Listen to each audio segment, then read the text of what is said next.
conceptos en la relevancia que tiene para la medicina.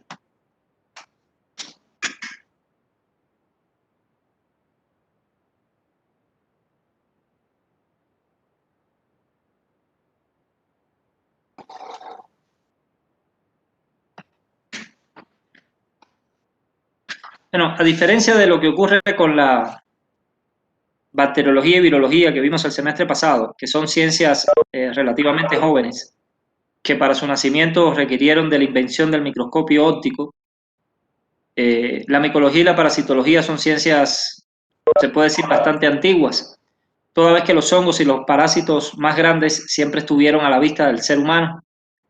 Pero eso no significa que haya tenido un desarrollo, digamos, uniforme. El desarrollo de estas ciencias durante miles de años fue extremadamente lento, casi nulo, y realmente comenzaron a tomar peso a partir igualmente de hace unos 3 siglos, impulsados necesariamente también por la invención del microscopio óptico, aunque este no marcó el inicio de las mismas.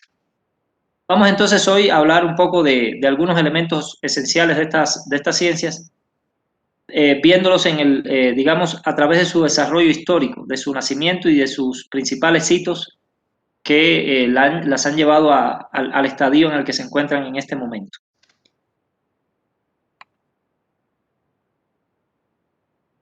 Comencemos por un poco precisar el aspecto del campo de estudio. Ya de esto comentamos algo en la primera clase, pero para que queden bien claros dónde están los límites. El caso particular de la micología, es importante señalar que no todo lo que le llamamos hongos en la biología realmente son hongos.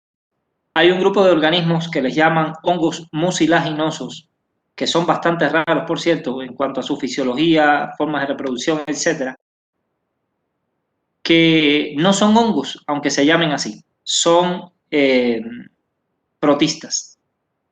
No tienen las características ni fisiológicas ni genéticas que distinguen a los hongos verdaderos. Los hongos verdaderos, que son los que estudia la micología, todos están dentro del reino fungi y van a ser organismos que se van a caracterizar, como ya les habíamos comentado, por estar formados por células eucariotas, por organizarse en tejidos, órganos y sistemas de órganos, organismos que tienen una nutrición heterótrofa absortiva, que presentan sus células una pared celular que tiene constituyentes también bastante particulares. No es como la de las plantas, que vamos a encontrar fundamentalmente celulosa, hemicelulosa, lignina. Los polímeros que vamos a ver en las paredes de los hongos son diferentes. En todos vamos a ver quitina y además vamos a encontrar en la mayoría de ellos polímeros de manosa, es decir, mananos, polímeros de glucosa, glucanos y también algunos otros polímeros de azúcares, ¿no? Arabino, mananos, por ejemplo. Y estos son cuestiones que diferencian muchísimo la pared del hongo de la pared de las plantas. La mayoría de los hongos son inmóviles. Hay algunos que tienen en un estadio de su ciclo de vida unas esporas que sí se mueven, zoosporas le llaman, pero fuera de eso son inmóviles. Y los hay uni y pluricelulares. Los unicelulares siempre son microscópicos y los pluricelulares, hay algunos que son, aun cuando son pluricelulares, siguen siendo microscópicos. Y creo que, como les he comentado también en ocasiones anteriores, hay muchas especies de hongos que en algunos estadios y momentos de su ciclo de vida son unicelulares y ese mismo hongo en otra circunstancia, en otro momento, lo puedes ver formando un enorme hongo filamentoso. Esas son las particularidades que caracterizan a estos organismos y cuando hablamos de la micología, pues es la ciencia que se dedica al estudio de ellos, no solamente a los que tienen relevancia médica, sino a los que no tienen ninguna relevancia, solo por el hecho de ser hongos, de tener un espacio, un nicho en un ecosistema, pues ya son de interés. También, evidentemente, la trascendencia de esta materia, de esta disciplina, va más allá de la medicina. La micología es una ciencia importantísima en biología, en ecología, en la industria biofarmacéutica, porque son productores de sustancias activas de múltiples aplicaciones, enzimas, de interés clínico, antibióticos. Y ni se diga en el ámbito de la industria alimentaria, donde son capaces de producir enzimas, llevar a cabo procesos bioquímicos de alto interés industrial, producción de bebidas alcohólicas, cervezas, vinos, múltiples bebidas fermentadas, el mismo pan, quesos, y hasta ellos mismos pueden servir directamente de alimento al humano, como es el caso de los champiñones. De manera que tienen múltiples aplicaciones y la medicina es solo uno de ellas. En el ámbito de la medicina, sin dudas, aparte del aspecto de productores de antibióticos de amplio espectro, son causantes de enfermedades, múltiples enfermedades en los humanos y también intoxicaciones, de las cuales también hablaremos en este curso. Entonces, ese es su verdadero campo, el reino fungi. En el caso de la parasitología, su campo de estudio es mucho más amplio. Ya les comenté que esa definición es ecológica, no es una definición que corresponda a una categoría taxonómica, como si es el caso de la micología. Entonces, parásitos hay en todas partes y va a tratar entonces de las relaciones de parasitismo, haciendo énfasis sobre todo en el parásito. En el caso de la parasitología que vamos a ver en este curso, sin dudas es la parasitología médica, aquella en la que el hospedero es el ser humano. Y además, ya les comenté que por un problema de conveniencia, el término se limita más a protistas y animales, es decir, a los organismos parásitos que caen en estos reinos, protozoos, helmintos y artrópodos. Por tanto, es una disciplina muy amplia. Es muy difícil ser un parasitólogo total. Serías casi un todólogo, ¿no? Porque realmente la biología de los helmintos es vastísima. Los artrópodos ni se diga. Definitivamente los artrópodos es, digamos, el grupo taxonómico más amplio dentro de los animales. Y vaya, el que sea especialista en arañas, por ejemplo, ese es un erudito. Hablar de un especialista en artrópodos es demasiado ambicioso, porque son cientos de miles de especies las descritas y es imposible especializarse en tanto, ¿no? Entonces, cuando tú hablas de un parasitólogo, pues sí, puede haberlo, y de hecho los hay. Conocen de protozoos, conocen de helmintos y conocen de artrópodos, pero conocen los de mayor relevancia en algún campo en particular. Es muy difícil dominarlos todos. Entonces, aquí haremos ese enfoque, parasitología, pero parasitología médica, tocando fundamentalmente aquellos que caen en estos grupos. Protozoos de cualquier orden, de cualquier filo, tanto risópodos como mastigóforos, como esporozoos, etc. Y dentro de los helmintos vamos a tocar tres órdenes, tremátodos, cestos y nemátodos, que son sin duda los más importantes para la medicina. En los artrópodos nos vamos a limitar a aquellos que tienen relevancia médica, que no son muchos, son algunos insectos y algunos arácnidos. No hay, desde el punto de vista médico, al menos importantes, ningún crustáceo, ningún miriápodo que tenga relaciones de parasitismo con el humano. Pueden tener relaciones de otro tipo, ¿no? Pero no de parasitismo. Entonces, esos son los campos de estudio. Como ven, es una disciplina muy bien definida, queda definida por una categoría taxonómica y la otra, pues, es una ciencia que la define una relación simbiótica, que es el parasitismo. Entonces ahí puede caer, en teoría puede caer cualquiera que en algún momento de su etapa se comporte como un parásito, pero en términos concretos, prácticos, se limita a los parásitos humanos que pertenezcan a estos grupos, protozoos, helmintos y artrópodos.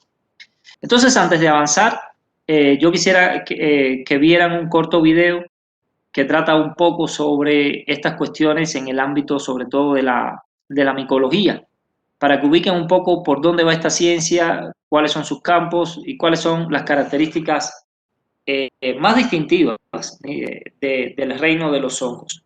Voy a copiarles el link en el chat, dura 4 minutos con unos 40 segundos y en 5 minutos vamos a regresar para continuar hablando de los hongos y de los parásitos.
Vision, we are an unusual couple.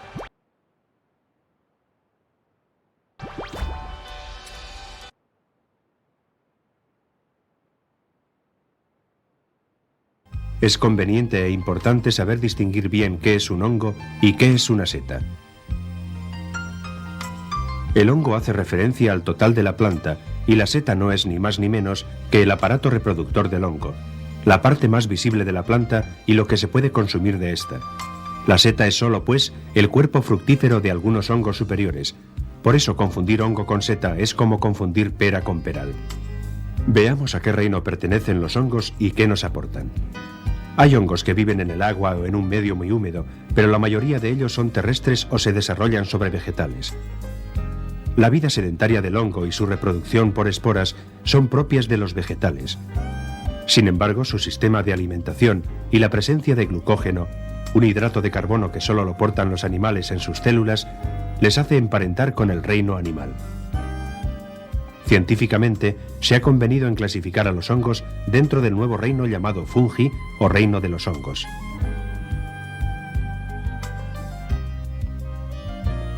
Propiamente en los aspectos históricos vamos a definir algunos conceptos que son requeridos para entender un poco lo que vamos a estar desarrollando en el resto de la clase y en el resto del curso. Son cuestiones que tienen que ver fundamentalmente con la relación de parasitismo.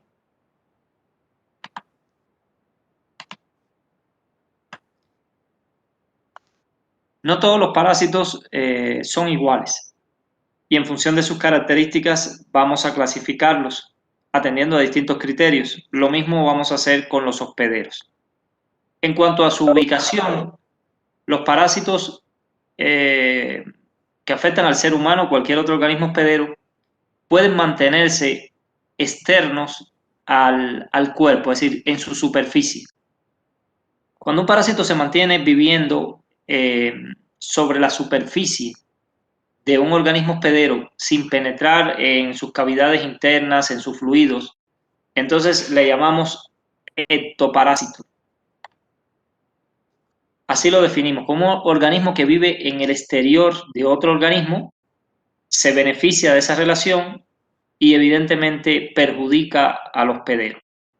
En el caso de los humanos, quizá los más conocidos de estos ectoparásitos pues son algunos artrópodos, las garrapatas, las chinches, los piojos, por ejemplo, que nunca penetran en nuestras cavidades ni en nuestros tejidos. Siendo francos, son los que menos se ven, porque queda claro que el ser humano, por ejemplo, no es muy fácil para el ser humano, la mayoría de las veces, ¿no?, deshacerse de esos parásitos que quedan sobre nuestra piel, porque salvo quizá el cuero cabelludo, la región del cráneo, que está muy bien cubierta, las demás regiones no tienen esa abundancia de cabello como para que estos organismos tengan muchas opciones. Normalmente parasitan, pero son eliminados sin mayor complicación. Otra historia es el caso de los piojos. Lo que más abunda, al menos en el caso de la especie humana, son los endoparásitos. Los definimos como aquellos que viven en el interior de su hospedero. Ahí están la mayoría. Estos endoparásitos pueden ser de ubicación extracelular, las cavidades, por ejemplo, en el espacio extracelular, o pueden penetrar incluso dentro de nuestras células y vivir allí. Hay otros que hacen ciclos mixtos, combinan periodos o etapas extracelulares y luego algunas etapas o alguna etapa tienen que hacerla de manera intracelular.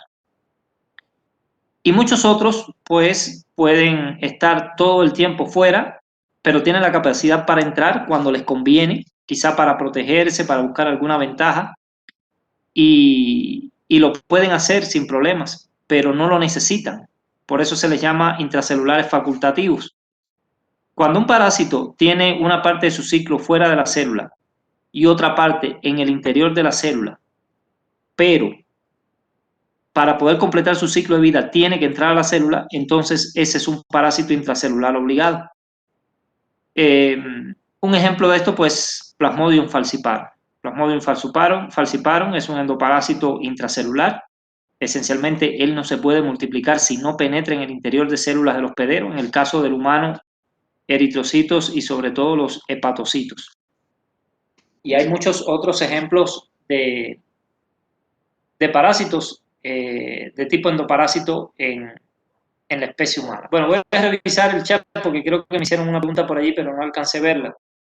El obligado. Un parásito es intracelular obligado cuando para completar su ciclo de vida necesita penetrar en la célula. Obligatoriamente tiene que entrar a la célula. Si no lo hace, no puede completar, no se puede multiplicar.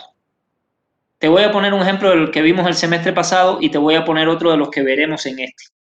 Por ejemplo, el semestre pasado hablamos de las clamidias. Las clamidias, si no entran al interior de nuestras células, no pueden formar el cuerpo reticulado y no se pueden multiplicar. Esos son parásitos intracelulares obligados.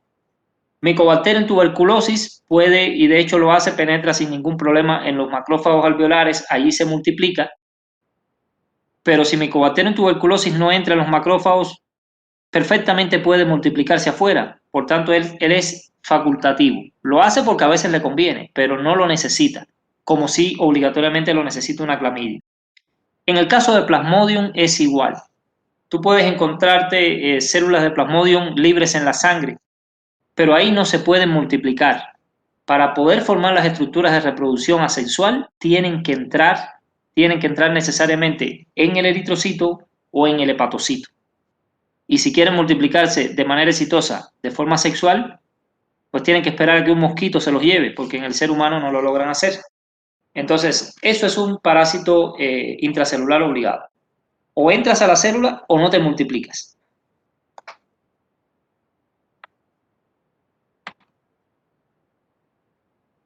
Otra clasificación tiene que ver con el número de hospederos que necesites para completar tu ciclo de vida.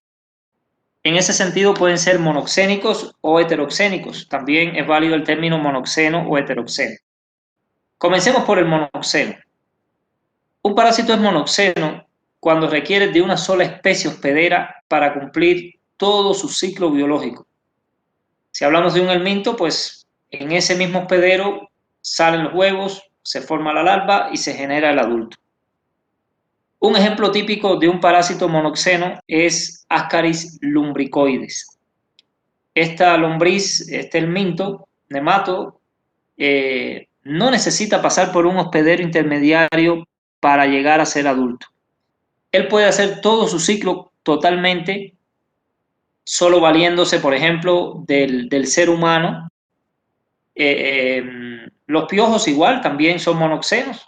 Pueden hacer todo su ciclo de vida sin necesidad de pasar por otro organismo que no sea el ser humano. Ahora, eso no significa, escúchenlo bien, que solo puedan afectar a un hospedero. No significa eso. Es decir, Ascaris lumbricoides puede hacer todo su ciclo de vida en los seres humanos. Pero también lo puede hacer en el cerdo, por ejemplo. Lo que no requiere es pasar por los dos a la vez para poder completar su ciclo de vida. Entonces, en el caso particular de Ascaris lumbricoides, vamos a tener un organismo que necesita que sus huevos puedan permanecer en el ambiente. Es decir, él es monoxeno porque solo necesita de una especie, pero sí tiene que pasar unos días en el ambiente. El ambiente generalmente es en la tierra, pero puede ser en una superficie, para que el huevo madure y se pueda hacer infestante. Porque si ese huevo no permanece cierto tiempo afuera y madura, aunque un organismo susceptible se lo trague, no va a convertirse en larva.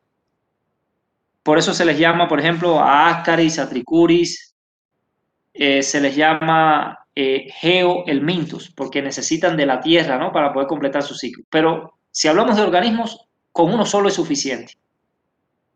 En el caso de Ascaris, incluso dentro de los monoxénicos, es de los menos evolucionados, digamos. Es decir, cuando hablamos de organismos parásitos que con un solo hospedero son capaces de desarrollar todo su ciclo, sin dudas eso es un avance evolutivo con respecto a aquellos que necesitan dos o tres, porque se está haciendo cada vez más independiente.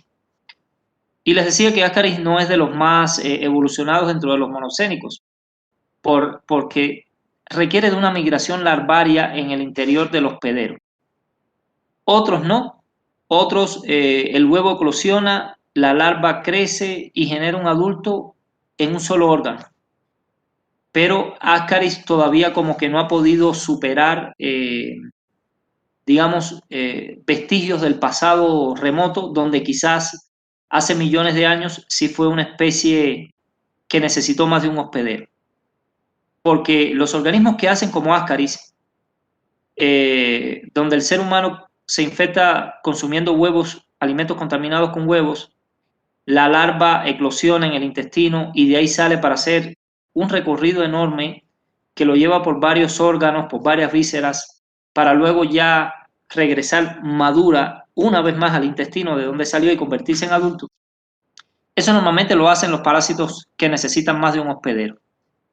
Y es señal de que hace millones de años Ascaris fue un parásito que necesitó más de un hospedero. Ese movimiento larvario normalmente lo que le garantiza al parásito es migrar a los tejidos más externos o a los tejidos que normalmente un carnívoro se come, como puede ser la carne, y de esa manera garantiza terminar su ciclo en el carnívoro. Cuando veamos en el curso parásitos heterocénicos, que son los que necesitan más de uno, pues entonces ahí veremos estos movimientos larvarios. Y aún Ascaris adolece de esto. Por eso señalo que dentro de los monocenos es de los menos evolucionados. Y tenemos a los otros, ¿no? Los heteroxénicos o heterocenos. Estos van a ser aquellos que necesitan al menos dos hospederos, en ocasiones más de dos, y en ese sentido pues las cosas se les hacen más difíciles, porque tienen que dar dos saltos mortales para poder completar y llegar su ciclo de vida y llegar a ser un adulto reproductivo. El caso más conocido, y es el que vamos a ejemplificar aquí en un inicio, es el de Taenia saginata, la lombriz solitaria de la vaca. Este es un organismo que tiene dos hospederos. El ser humano es el hospedero definitivo, el final, y la vaca es el hospedero intermediario. Para que el gusano llegue a ser adulto y pueda poner huevos como tal, necesita pasar por los dos. Este ciclo vamos a suponer que comience con un ser humano que se come un bistec de res mal cocido e ingiere la larva, ingiere el llamado cisticerco. Ese cisticerco larva va a penetrar en el intestino y va a madurar un poco. Y ahí tiene que tomar una decisión. ¿Permanece en el intestino o migra? No están del todo claras cuáles son las señales que hacen que o migre o quede en el intestino. Lo cierto es que en la práctica pueden ocurrir las dos cosas. La larva que sale del intestino humano y se va, no sé, al músculo, al encéfalo, a los pulmones, pues esa larva ya nunca va a ser un adulto, nunca va a ser una lombriz adulta. Va a ser una larva que se va a enquistar allí, va a hacer daño, va a generar una enfermedad y va a morir de vieja, pero nunca va a llegar a ser adulta. Para llegar a ser adulta necesita permanecer en el intestino delgado del ser humano. Y de esa manera se completa el ciclo, ¿no? La larva que permanece en el intestino crece, madura, se convierte en una lombriz adulta que, como es hermafrodita, comienza a autofecundarse, genera huevos, huevos que salen en las heces, huevos que algunos tendrán la suerte de ser consumidos por la vaca. Alguna hierbita, algún alimento que tenga los huevos salidos de un ser humano, entonces pues la vaca se va a contaminar. Si se lo come un cerdo, si se lo come cualquier otro animal, igualmente no va a llegar a madurar para convertirse en un adulto. Ahora, si se lo come la vaca, en particular la vaca, ese huevo en el intestino de la vaca va a madurar y se va a convertir en una larva, y esa larva va a migrar a muchas regiones, entre ellas el tejido muscular, a la espera de que algún carnívoro se la coma. Si se la come cualquier otro carnívoro que no sea el ser humano, esa larva nunca va a dejar de ser larva. Pero si se la come el ser humano, entonces puede ser que si se mantiene en el intestino delgado, se convierta en un adulto. Pero solo puede ser el ser humano, ninguna otra especie. Así están las cuestiones. Ahora, ¿qué pasaría si un ser humano se come el huevo embrionado de una tenia? Bien sea por un alimento contaminado o cualquier Ah, otra variante. puede viajar al sistema y se puede desarrollar en la tenia, menos en el encéfalo, porque si no ahí sería un hidrocisticerco y ese solamente es por carne de puerco. Hablaste muy rápido y no te pude escuchar. ¿Pudieras repetir un poquito más despacio? Si se come como tal el huevo, pues viaja por el sistema y se desarrolla como tal en el sistema. Y en el encéfalo, para que ocurra esto, sería con un neurocisticerco y sería por carne contaminada de puerco. No pasa esto con la carne de res, solamente se desarrolla la tenia. Bueno, vamos a ir a definir algunas cuestiones, ¿no? Eh, Primero, una cosa es, tú bien lo señalas, ¿no? Hay una tenia que es del cerdo y otra que es de la vaca, pero aquí hablaríamos de la vaca, ¿no? De la tenia saginata. Cuando un ser humano se come un huevo de cualquiera de las dos, lo mismo de tenia saginata que de tenia solium, ese huevo va a llegar al intestino, va a madurar y tiene la opción de convertirse en una larva, en un cisticerco. Y de ahí ese cisticerco puede migrar a múltiples órganos y va a generar una patología que se llama cisticercosis, que tiene manifestaciones clínicas muy particulares que no tienen nada que ver con una infección del sistema digestivo. Pero esa larva, no importa dónde vaya a parar, nunca va a convertirse en un adulto, aun cuando el ser humano es el hospedero final, el definitivo, el que permite que se genere el adulto. ¿Y saben por qué ese huevo nunca va a llegar a ser adulto? Porque para poder llegar a ser adulto, tiene que llegar al ser humano como larva que se haya madurado en los tejidos del hospedero intermediario, es decir, en este caso, la vaca. Si no entró como cisticerco, aun cuando sea el humano la especie hospedera definitiva, ese huevo no se va a convertir en tenia adulta. De manera que podrás terminar en cisticercosis por la larva, pero nunca vas a tener una teniasis, que es la patología intestinal causada por el adulto.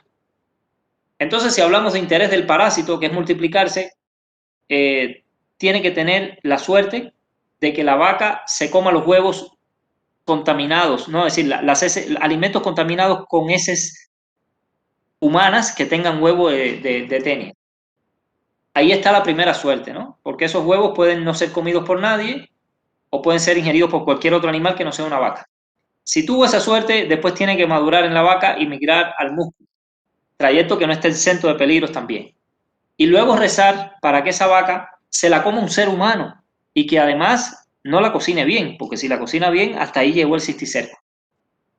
Y luego llegar al intestino humano y permanecer allí, digamos, retener ese instinto de migrar para poder entonces madurar y convertirse en un adulto. Como pueden ver, no la tiene sencilla tenia saginata ni tampoco solium, solo que en aquel caso pues es el cerdo quien quien va a servir de hospedero intermediario. Entonces aquí en este caso de las especies del género Tenia, hablamos de parásitos que tienen dos hospederos en su ciclo de vida, pero hay algunos, y los vamos a ver en el curso, que pueden tener 3 o hasta 4, y ahí prácticamente llegar a ser adulto es un acto antinatura, es una cosa que va contra todas las probabilidades. Por eso tienen una capacidad de multiplicación de poner huevos muy alta para que uno de cada 1.000.000 tal vez pueda llegar a ser adulto.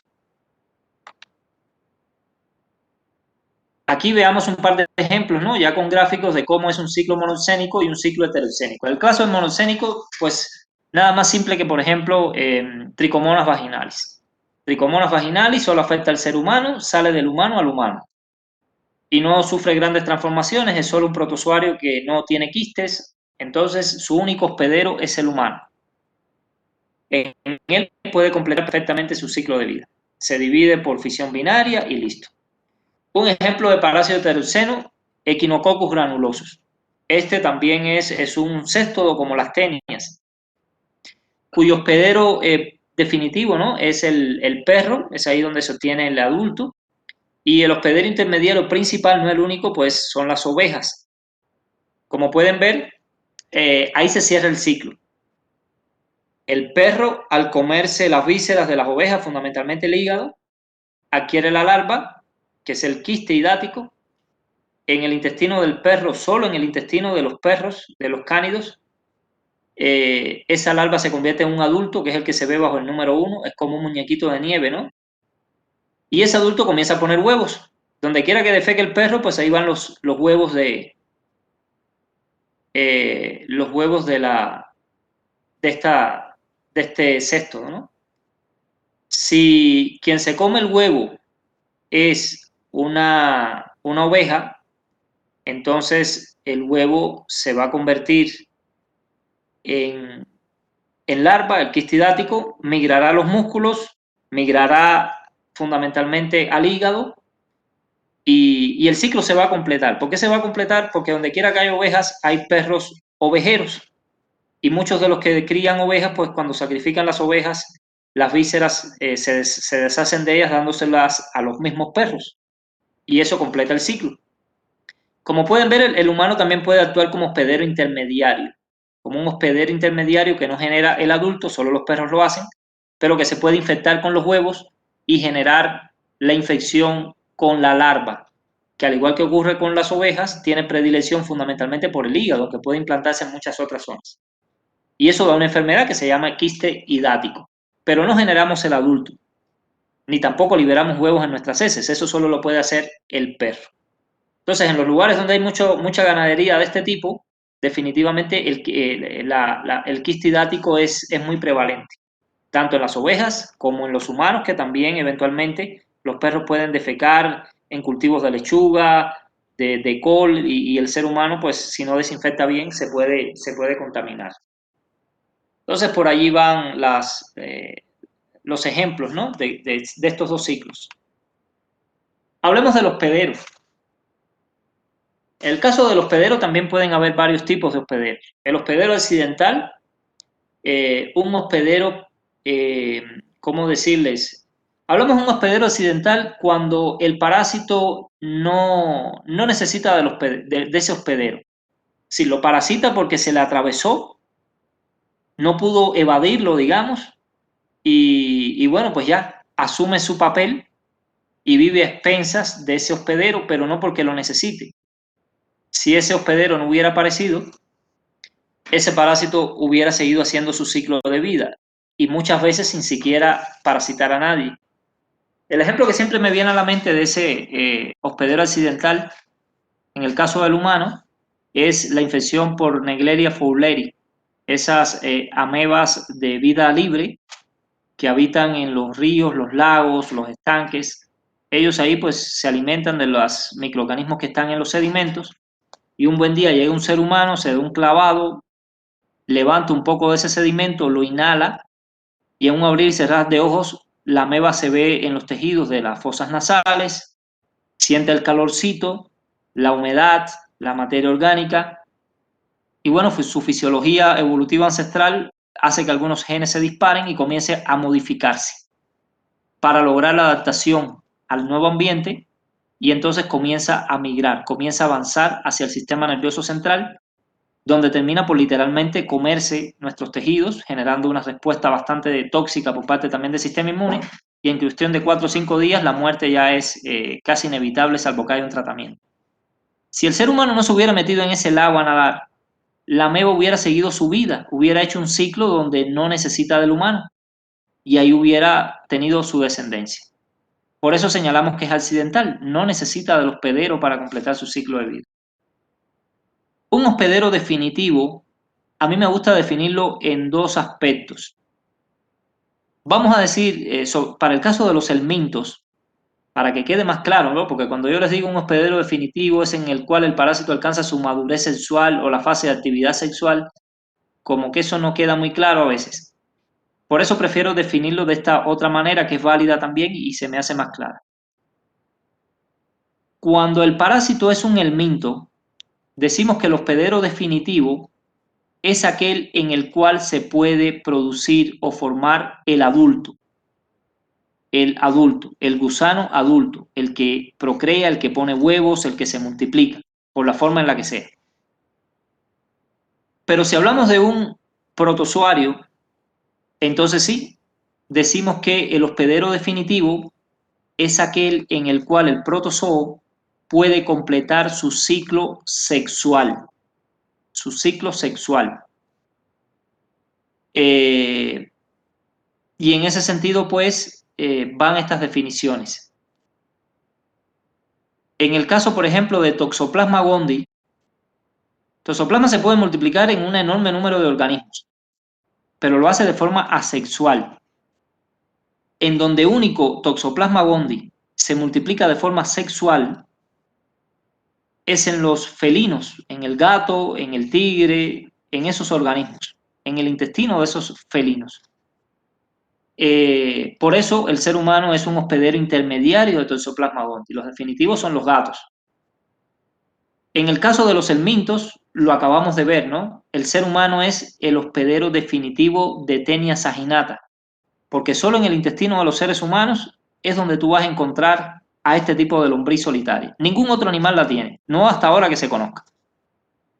En los demás podrás encontrar la larva, y en los demás muy restringido, ¿no? La vaca para saginata y el cerdo para sol. Otro término es el de hospedero intermediario. Un hospedero intermediario es aquel en el que el parásito desarrolla su fase larvaria o asexuada. Bueno, eso pues sí, se complementa. Ya lo vimos con Taenia saginata. En la vaca solo se puede producir el cisticerco, que es la larva. Y en el caso, por ejemplo, de Toxoplasma gondii, el ser humano, las aves, los carneros, producimos solamente las formas asexuales. El taquizoíto, el bradizoíto, pero son originados esas estructuras por una multiplicación asexual. Lo mismo pasa con Plasmodium en la malaria. El ser humano, pues, multiplica el parásito de forma sexual, incluso puede llegar a formar gametos sexuales, pero la formación del cigoto y la formación del organismo con origen sexual se culmina en el mosquito. No, pues, hospedero intermediario, creo que en la forma en que está escrita queda claro y más simple va a estar. De momento no se me ocurre, ¿no? Es decir, un organismo, como es el caso de un helminto, normalmente pasa huevo, larva, adulto. El intermediario es aquel en donde te permite el paso de huevo a larva y el definitivo es donde te permite el paso de larva a adulto. En el caso de los protozoos, pues se hace un poquito más complejo porque aquí no hay larvas, ni tampoco hay huevos, pero sí hay multiplicaciones sexuales y asexuales. Hay protozoos que no tienen reproducción sexual, por tanto, en ellos solamente hay un hospedero, no podemos hablar de definitivo o intermediario. Pero aquellos que tienen reproducción sexual, que son los esporozoos, donde está Cryptosporidium, Plasmodium, Toxoplasma, ellos tienen un hospedero donde se puede multiplicar de forma sexual, y ese es el definitivo, y otro donde solo se puede multiplicar de forma asexual, que son los intermediarios. Quizá ya cuando veamos los ejemplos concretos, ya cuando toquemos el tema de los coccidios o esporozoos, esta cuestión te pueda quedar un poquito más clara, pero sí, francamente, no veo otra forma de definirlo tal cual está ahí. Ahora, eso sí, por eso se dice O, porque cuando se habla de larvaria es para referirnos a helmintos, y cuando se habla de reproducción asexual es para referirnos del intermediario de los protozoos, de los hospederos intermediarios de los protozoos.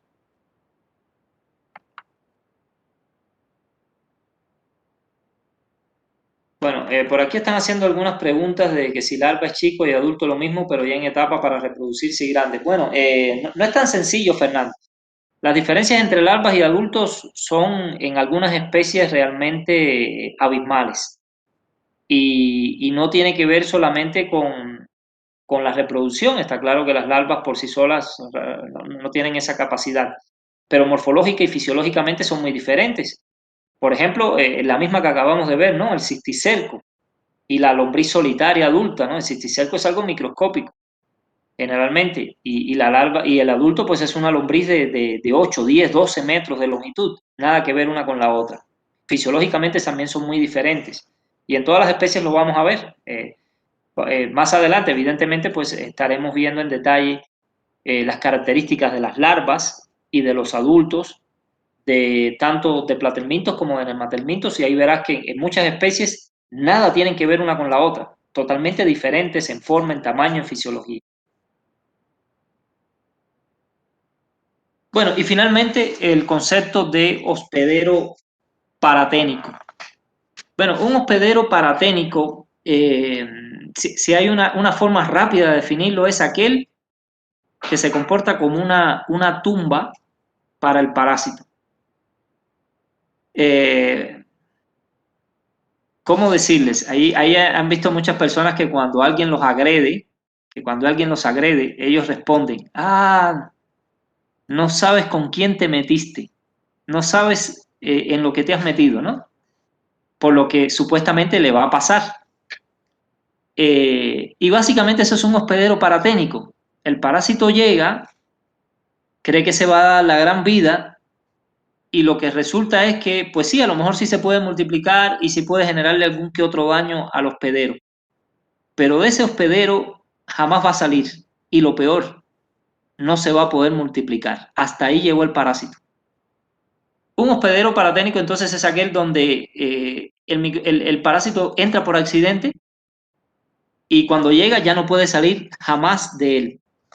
El ser humano es hospedero paraténico de varios parásitos que nos causan enfermedades, pero no permitimos que se multipliquen en nosotros y tampoco salen de nosotros a infectar a otros organismos ni a otros seres humanos. Bueno, ahí hay varios, vean. Vamos a empezar por el de la imagen y luego les pongo un par de ejemplos más. Hay un nematodo que se llama Anisakis, una lombricita, pues es parásito de mamíferos acuáticos y también de algunos crustáceos pequeños. Y ahí entre peces, mamíferos y crustáceos acuáticos está su ciclo. Eventualmente, el hombre puede ingerir la larva al consumir carne de pescado mal cocida. Y cuando llega a nuestro cuerpo, pues sale del intestino y genera problemas en otros sistemas de órganos. Pero no se puede multiplicar y nunca más va a salir de allí porque no se va a convertir en un adulto, ni va a poder multiplicarse, ni tampoco nadie se va a comer al ser humano como para que esa larva pueda posteriormente llegar a, ¿cómo decirles?, a poder multiplicarse en su hospedero definitivo. Porque ustedes dirán, bueno, un ser humano se lo puede comer un tiburón. Sí, pues sí, pero un tiburón no es un mamífero. Entonces, igualmente, esa larva nunca va a poder llegar a ser adulta. Otros ejemplos más conocidos que este gusano anisakis es el que les puse hace un momento, ¿no? El caso de Echinococcus granulosus. Echinococcus genera la patología en los humanos, una enfermedad bastante compleja que es el quiste hidático. Se alberga en muchos órganos, fundamentalmente en el hígado. Pero esa larva nunca va a convertirse en un adulto, nunca va a poner huevos, de manera que ahí se va a morir. Esa larva va a morir en nuestro cuerpo, a lo mejor nos mata tal vez, ¿no? Pero no va a poder salir jamás para completar su ciclo. El otro muy conocido, Toxocara canis. Esta le conoce como larva migrans. Es una larva que llega al ser humano por accidente igualmente. El huevo se convierte en larva, disculpen.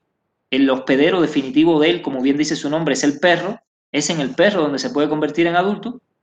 Y de manera que cuando llega al ser humano eclosiona, se convierte en larva y comienza una migración descomunal por los vasos linfáticos y genera un problema porque es una larva enorme, es una larva móvil. Pero ya, algún día va a morir y de ahí no va a pasar porque no va a poder salir del cuerpo humano. Entonces, esos son los hospederos paraténicos. Hospederos que caen en el ciclo del parásito por accidente y se convierten en su tumba. A veces también se llevan al hospedero en el camino, pero por lo general no.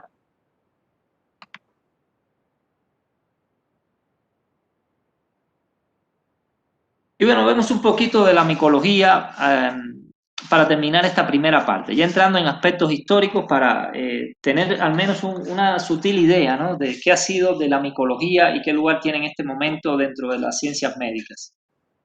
Les comentaba que los hongos siempre estuvieron al alcance de la vista del ser humano. No podemos decirle que los hongos los descubrió Leeuwenhoek ni que la micología surgió el día que Leeuwenhoek creó el microscopio, porque siempre hubo hongos al alcance de la vista y siempre el ser humano se estuvo valiendo de los hongos. Ahora, muchos de esos usos, como el caso de las bebidas fermentadas, ni idea de que eran los hongos los que estaban detrás. Entonces, realmente, la primera relación del hombre con los hongos tuvo que ver fundamentalmente a través de el consumo de los hongos, para dos fines fundamentalmente. El fin nutricional, porque ya saben que hay hongos comestibles y no los comenzamos a consumir hace 100 o 200 años, sino hace miles de años. Y los llamados hongos alucinógenos, que algunos acuden a ellos pues para fines rituales o fines recreativos, así se entretienen. Entonces, eso no es de ahora, ¿no? Eso es de hace miles de años. En la literatura, las culturas más antiguas consumían hongos, y ahí hay relatos de los egipcios, de los mesopotámicos y de los griegos. Los griegos escribieron incluso mucho sobre el cultivo de estos hongos nutritivos. Una de las referencias más antiguas de los hongos es la de Perseo, que esa data de hace unos 3.500 años, es decir, muchísimo tiempo.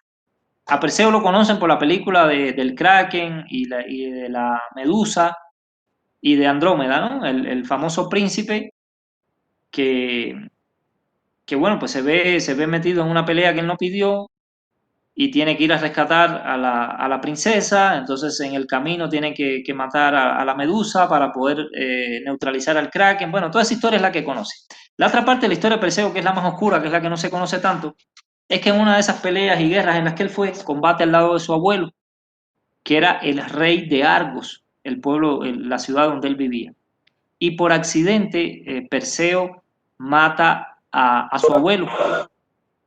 Y evidentemente él se quedó muy apenado de haber matado al rey y además que era su propio abuelo. Ya al regresar a Argos, pues él decide que él no tenía moral, ni fuerza, ni prestigio para dirigir al pueblo después de haber matado al rey. Y le cambia el reino a su primo.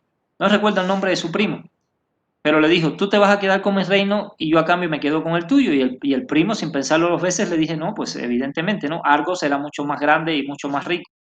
Y Perseo decide emprender el camino hacia el territorio de su primo. Pero el camino era bastante largo y bastante seco. Y en una de esas, ya cercano, pues él no tenía de dónde sacar agua para beber. Y ve un hongo, una seta, la agarra, la exprime y le saca un poco de agua y se la bebe. Y así fue que pudo llegar al reino que le tocaba gobernar. Y en esa región donde bebió de la seta, pues creó, fundó a Micenas, que viene de Mises, ¿no? De seta. Y desde entonces, pues ya en la literatura empiezan a hablar mucho de los hongos y sobre todo de los hongos comestibles. No solamente en la literatura griega, también en los papiros egipcios también se da cuenta del uso de hongos, sobre todo para fines religiosos. Ya dándole un poquito más de forma, ¿no?, a lo que es un intento de hacer ciencia con los hongos, están los escritos de Nicander de Colofón, que por allá por el año 185 a.C. en Grecia escribe el libro Alexifármaca. Es como una especie de introducción a lo que pudiera ser un intento de hacer una taxonomía de los hongos, que toda la vida siempre fueron considerados como plantas.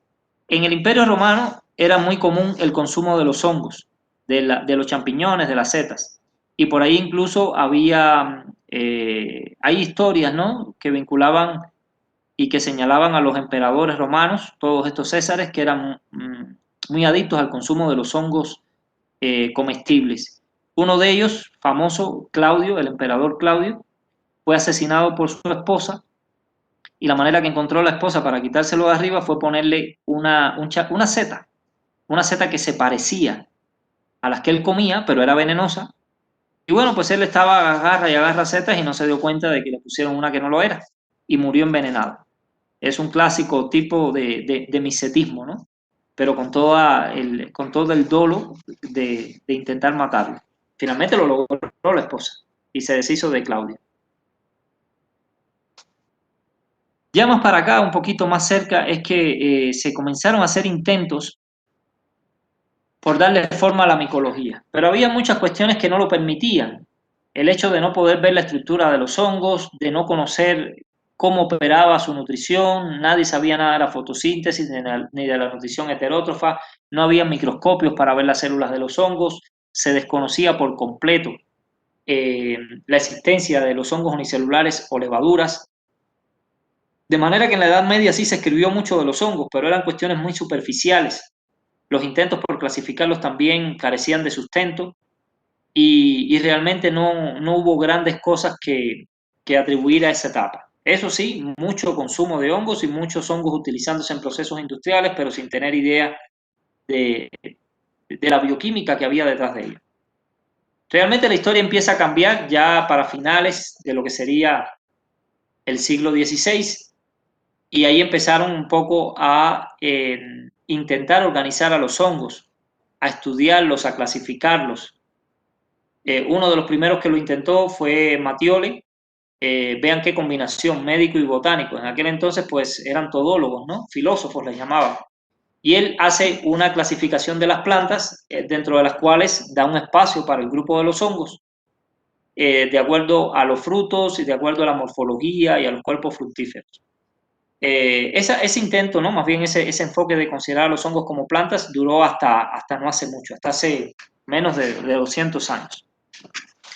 Leeuwenhoek, evidentemente, siempre vamos a tener que hablar de él, porque fue el que observa a los microorganismos por primera vez, y evidentemente al observar a los microorganismos observó a las levaduras, que hasta ese momento eran desconocidas. Y eso ayudó muchísimo también a, teniendo los microscopios, poder estudiar la naturaleza de las células de los hongos, darnos cuenta de que esas células, las cifas, son diferentes a las de las plantas, y ya por ahí se sentó las bases para entender que los hongos no eran plantas. Y fue lo que hizo Linneo. Realmente Linneo es conocido en la biología por esta clasificación biológica que se sigue utilizando, ¿no? Ubicando los seres vivos en diferentes niveles jerárquicos o taxonómicos, reinos, clases, órdenes, etc. Y también por el hecho de establecer una taxonomía, una clasificación para los seres vivos con dos nombres, ¿no? El nombre genérico, el nombre específico. Él llevó realmente la taxonomía a un nivel donde nadie la ha llevado, ¿no? Y uno de los aportes que hizo Linneo fue el establecer un reino para los hongos, entendiendo que los hongos no eran plantas. Aun cuando la bioquímica todavía estaba muy atrasada, desde el punto de vista morfológico, él se dio cuenta que no tenía nada que ver una planta con un hongo. Ya entrado en el siglo XIX es cuando la micología toma fuerza, toma vigor con los descubrimientos de la bioquímica, con los descubrimientos morfológicos, avalados por supuesto por el descubrimiento del microscopio óptico. Las aplicaciones se expandieron muchísimo y sin dudas uno de los que más contribuyó a esto fue Christian Hendrik Persson. Él era un investigador sudafricano, un botánico también, y estudió muchísimo los hongos y escribió muchísimo de los hongos como casi nadie ha escrito, y estableció una sistemática de los hongos bastante aceptable. Para las condiciones de la época fue una organización sistemática bastante avanzada. Muchos de esos elementos todavía se mantienen en la actual. Por ello se le considera uno de los padres de la micología. El otro padre de la micología es Elias Fries. Este es sueco, fue sueco, y también trabajó muchísimo en el aspecto de la clasificación y la taxonomía, pero la llevó mucho más allá de donde la puso Pearson. Ya la taxonomía y la sistemática de Elias Fries se parece muchísimo a la actual que tenemos ahora, y realmente fue capaz de distinguir con claridad la existencia de los basidiomicetos, de los ascomicetos, de los hongos imperfectos, y establecer esas jerarquías a nivel de divisiones. Whittaker, como ya conocemos el semestre pasado, estableció una categoría taxonómica de 5 reinos, donde consolidó muy bien a los hongos como un reino aparte. No fue él el primero que lo hizo, ni siquiera fue el segundo después de Linneo, hubo muchos otros. Quizá el mérito está en que este sistema de 5 reinos hasta la fecha se sigue utilizando. Entonces, en ese sentido también hay que considerarlo, porque él consolidó esa visión de que los hongos merecen un reino aparte, aun cuando todavía no existía el avance en la genética que tenemos hoy, que lo que ha hecho es definitivamente dar más sustento. Los hongos no tienen mucho que ver con los otros reinos, merecen un reino aparte, porque aunque son morfológicamente muy diversos, genéticamente y fisiológicamente tienen muchísimas cosas en común. Y bueno, pues ahí le vamos a dejar. Vamos a tomarnos un recesito para regresar para hablar de lo que es la parasitología, la historia de la parasitología, y ya finalmente concluir con este tema. Son las 8:06, vamos a regresar entonces a las 8:15 para continuar en el desarrollo de esta clase. Profe, digo, doctor, perdón, ¿va a venir Sí. historia en el examen o solamente es para introducirnos a lo que es la materia? No, sí, siempre hacemos algunas preguntitas de historia. No van a ser muchas, tal vez 2, 3 reactivos, pero siempre ponemos algo de esto.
Doctor,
Bueno, vamos a continuar para hablar levemente de lo que es la historia de la parasitología.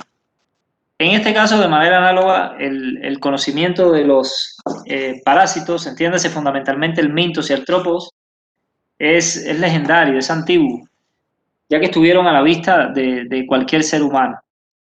Los liberaban en las heces, se aislaban de la piel, de manera que los orígenes son bastante imprecisos de cuando comenzó a estudiarse a estos organismos.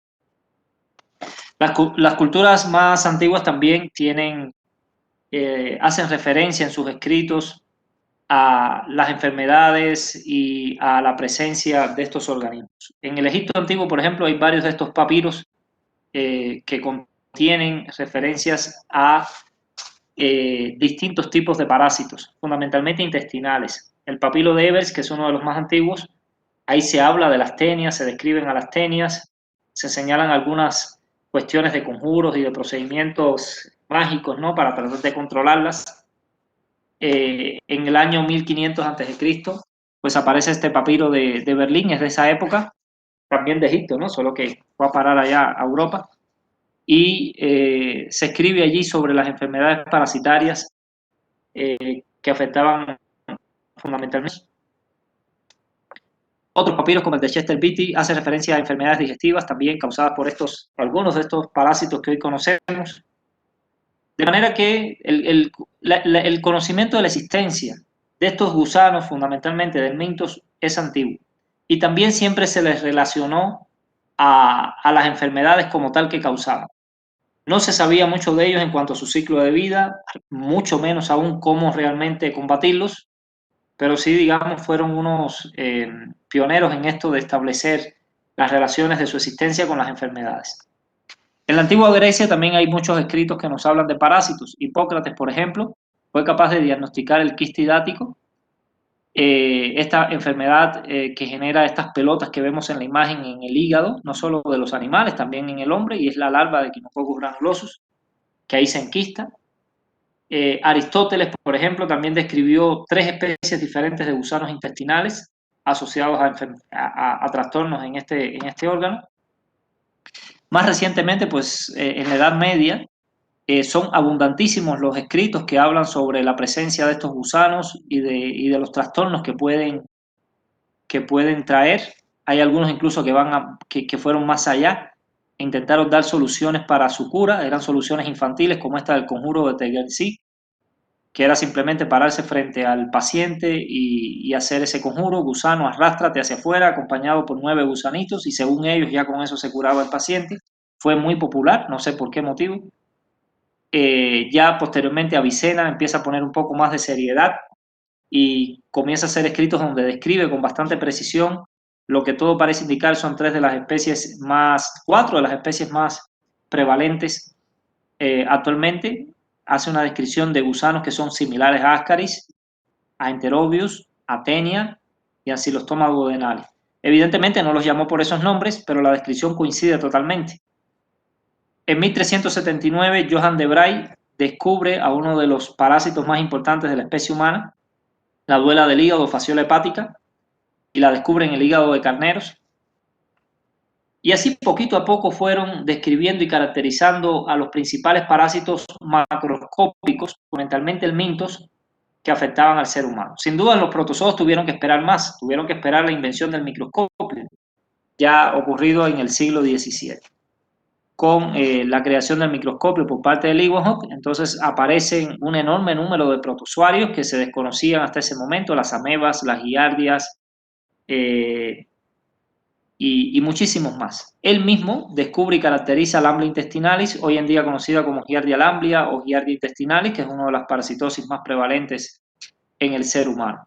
Los trabajos de Leeuwenhoek sin duda le dieron un impulso descomunal a la parasitología, porque además de las nuevas especies que se pudieron descubrir los eslabones perdidos en los ciclos y cadenas de vida de los parásitos grandes, ¿no? Las larvas, los huevos de esos gusanos que sí los habíamos visto desde siglos atrás, pero no sabíamos cómo se transmitían ni cómo se multiplicaban.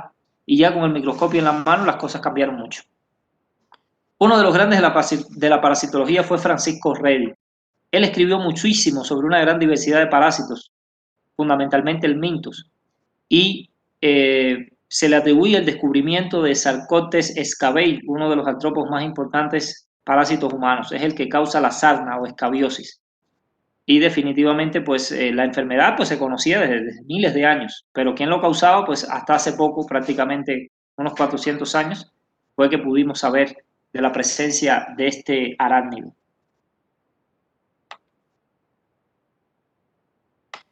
En la misma medida en que se fueron descubriendo más parásitos y tuvimos más instrumentos y recursos para estudiarlos, como el mismo microscopio óptico, disculpe, pues la parasitología se impulsó y ya en el siglo XX, pues se descubrieron y caracterizaron un enorme número de agentes parasitarios causantes de enfermedades, algunas muy conocidas desde tiempos remotos, pero que no se sabía quién las ocasionaba. Vamos a ver algunos ejemplos nada más. El caso, por ejemplo, de Alphonse Laveran. Él fue realmente el que descubre el agente etiológico de la malaria, la enfermedad parasitaria más complicada que nos ha tocado enfrentar como especie, ¿no? Es hoy por hoy una enfermedad que está siempre entre las 2-3 primeras causas de muerte por enfermedades transmisibles a nivel global. No tenemos vacuna contra la malaria, tampoco tenemos medicamentos que sean 100% efectivos. Hay algunas variantes, sobre todo las causadas por Plasmodium falciparum, que es el más virulento de las 5 especies, que los medicamentos no la eliminan del todo. Y en países como África, donde el diagnóstico, los medicamentos pues escasean, pues la malaria sigue siendo una pesadilla. En aquel entonces, en los años 80 del siglo pasado, pues ni se diga.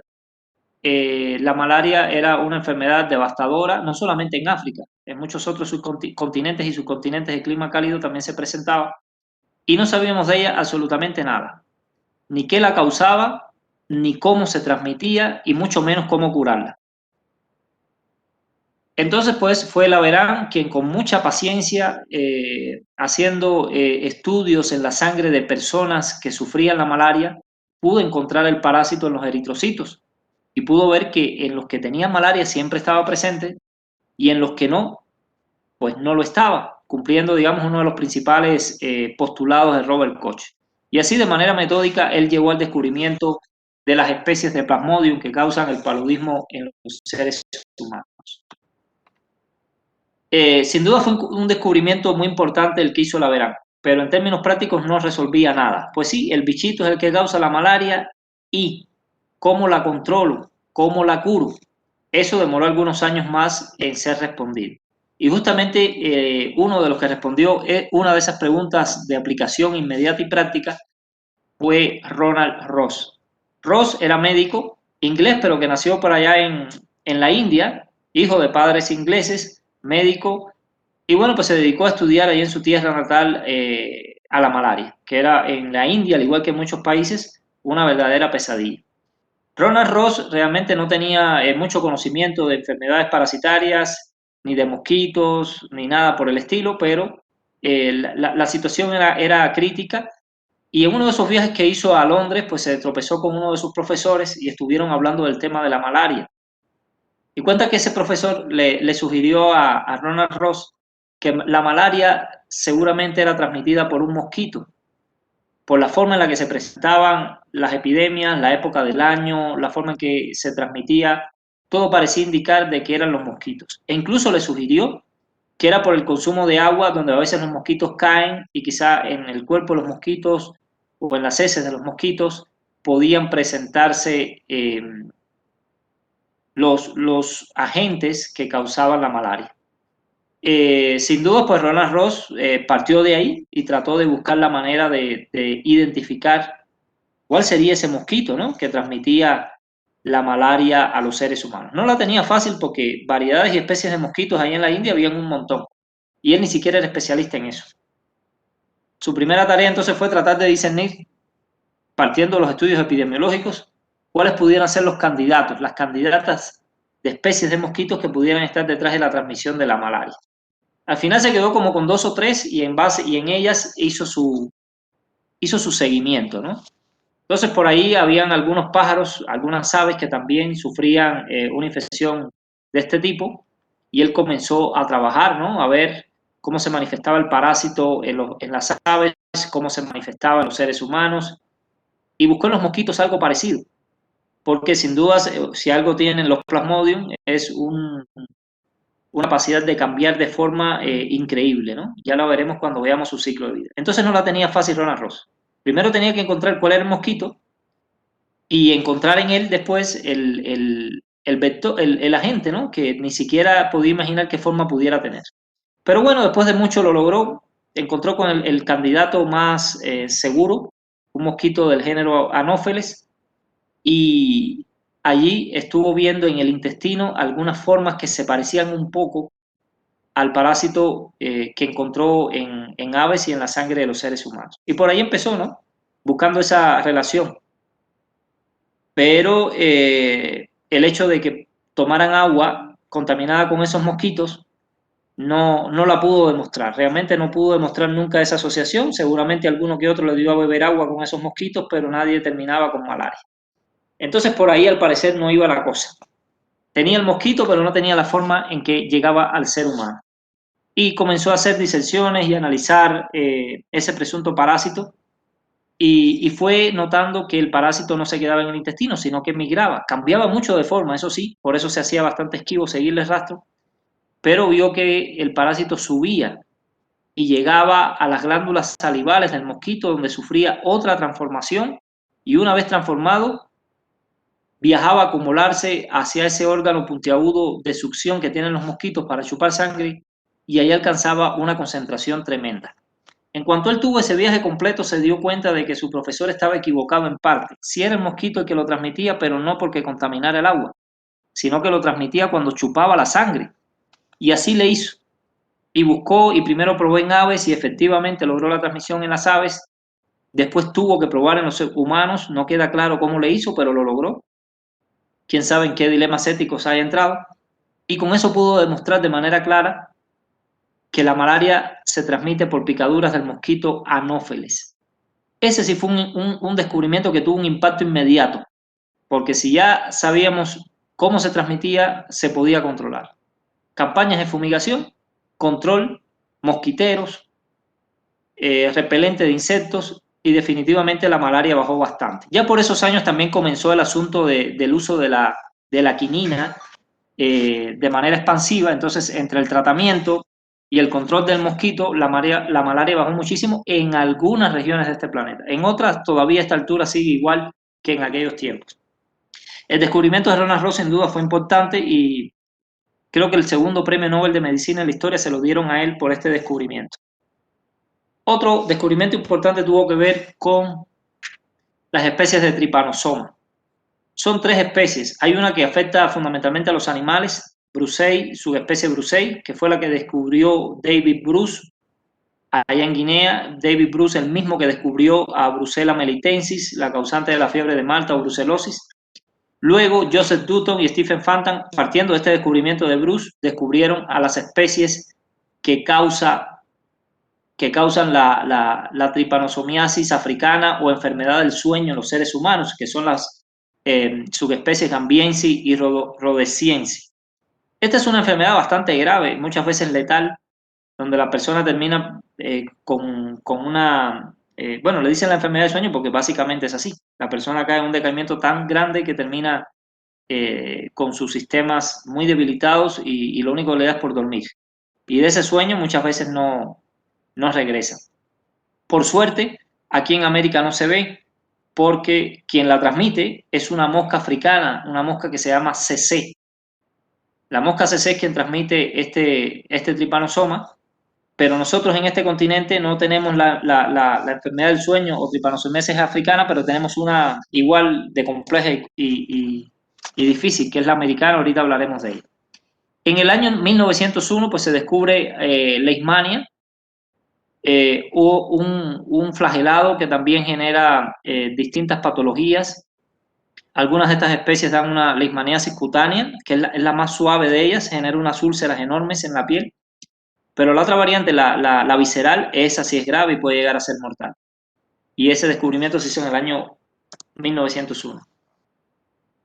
Toxoplasma gondii, que es uno de los parásitos más prevalentes en la especie humana, tal vez el más prevalente, fue descubierto por Nicole y Monceau en el año 1908. Y ese fue pues el punto de partida para poder intentar controlar un poco esta pandemia.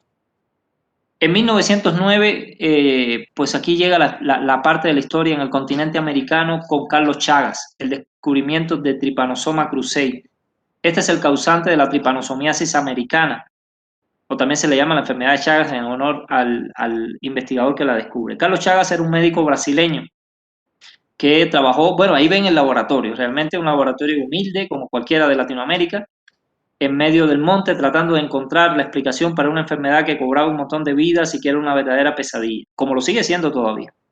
Y entonces no sabía nada de ello, ni quién la causaba, ni cómo se transmitía, nada. Y Chagas lo hizo todo. Describió, descubrió y describió paso a paso la cadena epidemiológica de este parásito e incluso, por supuesto, lo identificó a él como el causante de esta patología. Comenzó a trabajar con sus propios pacientes, una niña que también pasó a la historia por ser en la cual descubrió por primera vez a Trypanosoma cruzi, descubre también y caracteriza al agente transmisor, que es el triatoma, una especie de chinche de hocico largo que le llaman chinche besucona, de manera que ya con ese conocimiento pudimos comenzar a entender la epidemiología de la enfermedad de Chagas y a trazar cruzadas para tratar de controlarla. Y bueno, pues el nombre de Carlos Chagas está en todos los libros de parasitología, entre los grandes artífices de esta ciencia. El Nobel no se lo dieron de milagro, pero sí realmente lo merecía. Y hubo muchos otros también aquí en Latinoamérica que también contribuyeron al desarrollo de esta disciplina. No fue Chagas el único que realmente merece ese reconocimiento. Bueno, hasta aquí algún comentario, pregunta.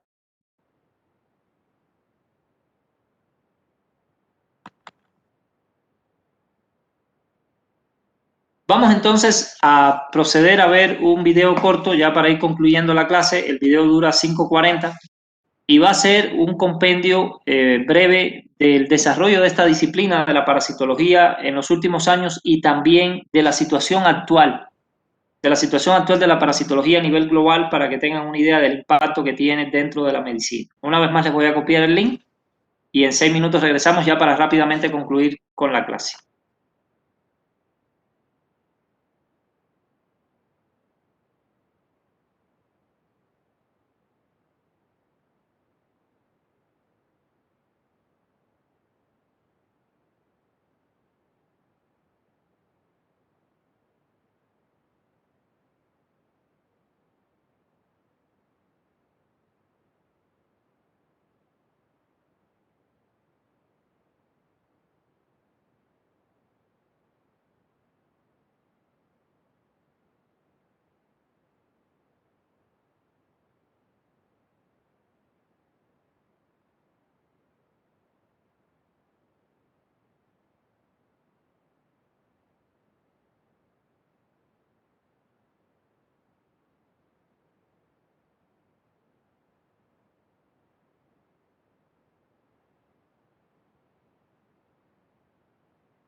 Bueno, vamos a ya concluir la clase, solo precisando algunos datos para que tengan una idea de la magnitud del impacto de las parasitosis en los sistemas de salud pública.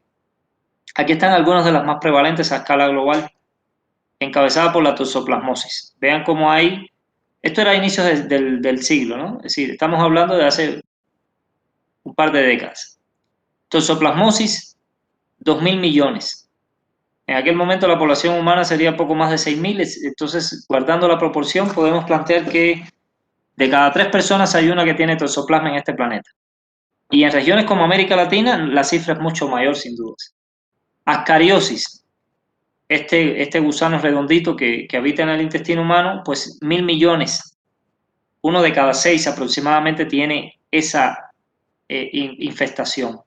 Las uncinarias, esta se refiere fundamentalmente a Necator y Ancylostoma, 900 millones, más o menos en el mismo orden. Amebas, 400 millones de infectados. Esquistosoma, 300 millones. En el caso de esquistosoma y malaria, que están en 300 cada una, hay que entender que no es una infección cualquiera, es una infección donde está en riesgo tu vida y hay muchos, también millones de muertos por cualquiera de estos dos. Las filarias, 250. Como pueden ver, hay varios que están en el orden de los cientos de millones de personas que viven con esa patología. Es sin dudas una prevalencia altísima. Echémosle una comparación nada más con el coronavirus, que miren cómo los tiene. ¿Cuántos millones? Bueno, diagnosticados hay apenas 2 puntos y pico de millones a nivel global, pero queda claro que eso es un subregistro enorme.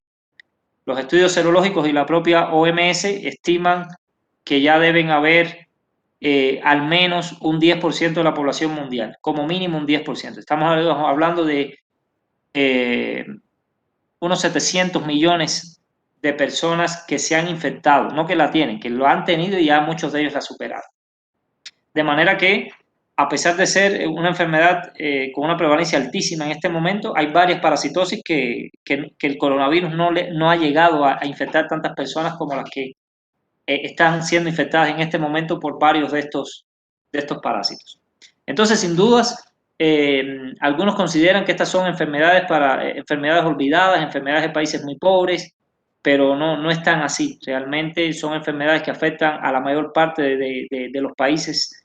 Y sí, hay algunos donde realmente son enfermedades muy raras, bien sea porque son países con climas que no favorecen la multiplicación de estos parásitos, que la mayoría les va muy bien en climas templaditos o cálidos, países muy fríos no tanto, y también países que tienen un sistema de salud muy bueno, ¿no?, para detectar y cortar estas cadenas de transmisión.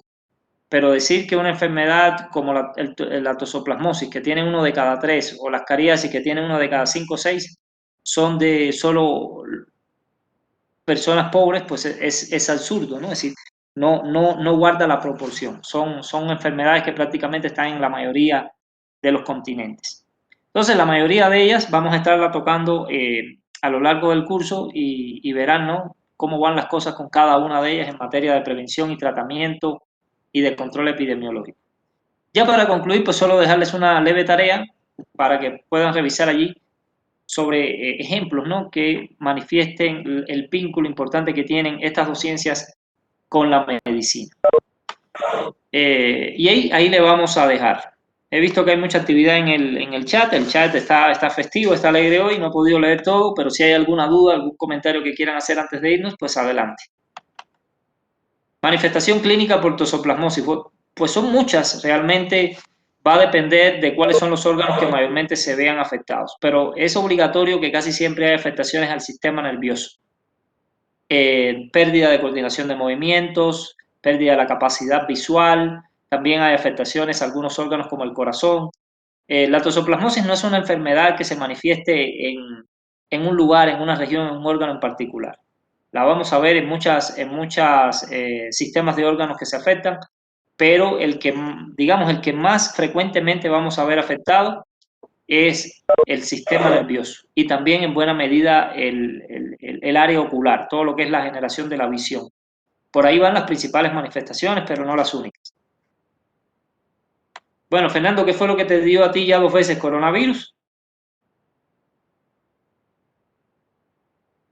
Bueno, por ahí hay personas que dicen que le dio 2 veces, pero en realidad yo no sé qué pruebas se habrán hecho. Hasta hace unos pocos meses la literatura decía que solo habían 2 casos confirmados de reinfección, porque para saber que te dio 2 veces, la única manera de tener la seguridad es que te hagan una secuenciación del genoma del virus que te dio. De la otra manera puede ser que todavía no hayas superado la infección y te hayas hecho la prueba un par de veces, pero es el mismo, o que queden algunos fragmentos de RNA por varios meses dando vueltas en tu cuerpo, como le pasó al futbolista Dybala, que estuvo dando positivo como por 3 meses, pero era la misma cepa, solo que el RNA quedó por ahí dando vueltas. Y cualquier otra pruebita de esas rápidas, pues definitivamente no da la seguridad. Confirmados, habían 2 casitos o 3, un norcoreano, una holandesa y un norteamericano, que sí les dio 2 veces, pero tuvieron 2 cepas diferentes. Y es decir, es la excepción de la regla. Y aquí en Aguascalientes, pues donde quiera en cualquier esquina ves a alguien que dice que le dio 2 veces, habría que ver qué tipo de prueba fue la que se hicieron. No es algo que deba primar mucho, ¿no? Reinfectarte con un coronavirus en menos de 6 meses, eso es algo raro. No imposible, pero sí raro. Bueno, entonces sería de mi parte todo por hoy. Nos estaríamos viendo ya, pues, lo que sería la próxima semana, ¿no? Para comenzar con la unidad 2 de hongos. Que tengan una buena noche y hasta la próxima. Muchas gracias.